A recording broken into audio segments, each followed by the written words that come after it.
ನಮಸ್ಕಾರ ಪ್ರಿಯ ವೀಕ್ಷಕರೇ. ಬೆಳಗಾವಿ ಜಿಲ್ಲೆ ಯರಗಟ್ಟಿ ತಾಲೂಕು ಆಡಳಿತ ಇವರ ಸಂಯೋಗದಲ್ಲಿ ಕನ್ನಡ ಮಾದರಿ ಶಾಲೆ ಭವ್ಯ ಆವರಣದಲ್ಲಿ 77ನೆಯ ಗಣರಾಜ್ಯೋತ್ಸವ ದಿನಾಚರಣೆಯನ್ನ ಬಹಳ ಅದ್ದೂರಿಯಾಗಿ ಆಚರಿಸಲಾಯಿತು. ಅಧ್ಯಕ್ಷತೆಯನ್ನ ಎಂ.ವಿ. ಗುಂಡಪ್ಪ ವಹಿಸಿದ್ದರು.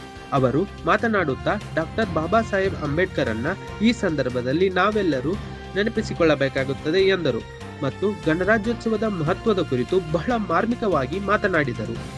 ಇದೇ ಸುಂದರ ಕ್ಷಣದಲ್ಲಿ ಟಿವಿ 24 ಪ್ರೈಮ್ ಸಿಇಒ ಆದ ಇಮ್ತಿಯಾಜ್ ಖಾದ್ರಿ ಅವರನ್ನ ಮಾಧ್ಯಮ ಪ್ರತಿನಿಧಿ ಎಂದು ಸನ್ಮಾನಿಸಲಾಯಿತು.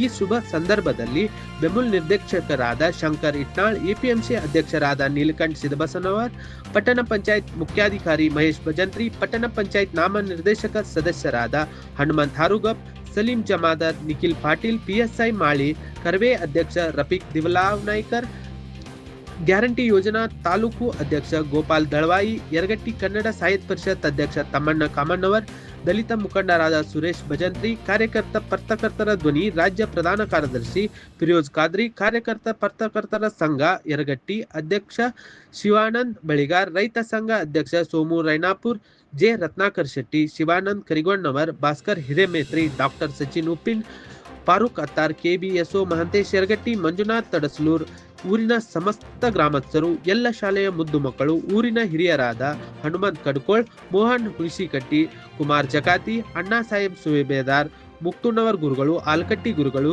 ಮಾಧ್ಯಮ ಮಿತ್ರರು ಉಪಸ್ಥಿತರಿದ್ದರು.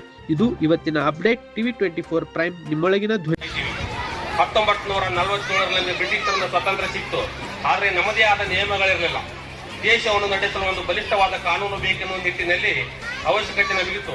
ಇದಕ್ಕಾಗಿ ಡಾಕ್ಟರ್ ಬಿ.ಆರ್. ಅಂಬೇಡ್ಕರ್ ಅವರ ನೇತೃತ್ವದಲ್ಲಿ ಸಂವಿಧಾನ ರಚನಾ ಸಮಿತಿಯನ್ನು ಸುಮಾರು 2 ವರ್ಷ 11 ತಿಂಗಳು 19 ದಿನಗಳ ನಿರಂತರ ಶ್ರಮದ ಫಲವಾಗಿ ಸಂವಿಧಾನ ಸಿದ್ಧವಾಯಿತು. 1950 ಜನವರಿ 26ರಂದು ಈ ಸಂವಿಧಾನ ಅಧಿಕೃತವಾಗಿ ಜಾರಿಗೆ ಬಂದಿತ್ತು. ಅಂದಿನಿಂದ ಭಾರತವು ಬ್ರಿಟಿಷರ ಕಾಯ್ದೆಗಳಿಂದ ಮುಕ್ತವಾಗಿ ಸಂಪೂರ್ಣ ಗಣರಾಜ್ಯವಾಯಿತು. ಭಾರತದ ಸಂವಿಧಾನ ವಿಶ್ವದ ಅತಿ ದೊಡ್ಡ ಸಂವಿಧಾನ ಎಂಬ ಹೆಗ್ಗಳಿಕೆ ಪಡೆದಿದೆ. ಇದು ನಮಗೆ ಮೂಲಭೂತ ಹಕ್ಕುಗಳನ್ನು ನೀಡಿ ಪ್ರತಿಯೊಬ್ಬ ನಾಗರಿಕನು ಸರಳನಾಗಿ ಮಾಡಿ ಸಮಾನತೆ, ಭ್ರಾತೃತ್ವ ಮತ್ತು ನ್ಯಾಯದ ತತ್ವಗಳ ಮೇಲೆ ನಮ್ಮ ದೇಶದ ಆಡಳಿತ ನಡೆಯುತ್ತಿದೆ. ವೈವಿಧ್ಯತೆಯಲ್ಲಿ ಏಕತೆಯನ್ನು ಕಾಪಾಡಿಕೊಂಡು ಹೋಗಲು ಸಂವಿಧಾನವೇ ನಮಗೆ ಸ್ಫೂರ್ತಿ.